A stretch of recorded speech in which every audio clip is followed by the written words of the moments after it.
పాడు కానీ ఈ ఆర్టీసీ బస్సుల వాళ్ళు గడికో పారి టికెట్ ఛార్జీలు పెంచుతారు. పోనీ ఛార్జీలు పెంచిర్రు సరే, మరి బస్సులన్నా పెంచిర్రా అంటే ఏం లేదు. జనాలు ఎంతమంది ఉంటే బస్సులు కూడా గన్నే ఉంటాయి. అవే డొక్కు బస్సులు తీసుకొచ్చి పట్టుకొస్తారు. పోనీ ఉన్న బస్సులన్నా టైంకి వచ్చి పాడైతే అంటే అది కూడా లేదు కదా, ఏం చక్కదనం లేదు అని ఆర్టీసీని ఎంతమంది తిట్టుకుంటారు. ఈడిచిపెడితే ఒక్కరొకరు అర్ధగంట తిట్టుకుంటారు ఆర్టీసీ బస్సు వాళ్ళని. కానీ ఆర్టీసీ బస్సు వాళ్ళని తిట్టుకుండు కాదబ్బా, మెచ్చుకునే ముచ్చట కూడా ఒకటి ఉన్నది. చూస్తారా? ఇక రాండ్రి కర్నూలుకు పోదాం. బస్సు డ్రైవర్లు కండక్టర్లను చూస్తే కంట్లే పెట్టుకుంటారు కొంతమంది జనం. కానీ వాళ్ళు చేసే మంచి పని ఎన్నడన్నా చూస్తారా? ఇగో ఇది చూడుర్రి, ఆర్టీసీ బస్సు డిపోను జూ పార్కును చేసిర్రు. బస్సు డిపో అంటే బస్సులే ఉండాలనా, జంతువులు కూడా ఉండొచ్చు అని చెప్తున్నారు. మరి అన్ని రకాల జంతువులు కాదబ్బా, ఒక్క కుందేళ్లే పెంచుతున్నారు అన్నట్టు.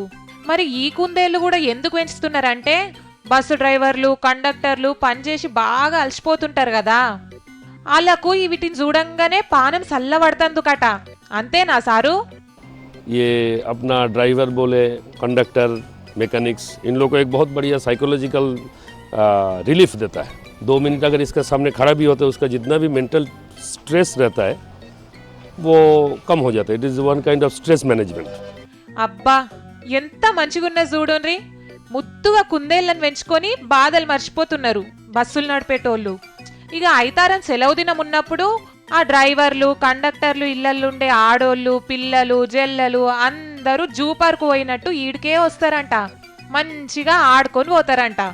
బొచ్చెడు పనులతోని సందు లేకుంటున్న మనుషులకు ఈ కుందేళ్లను చూస్తే పానం అల్కగా అనిపిస్తుందంట.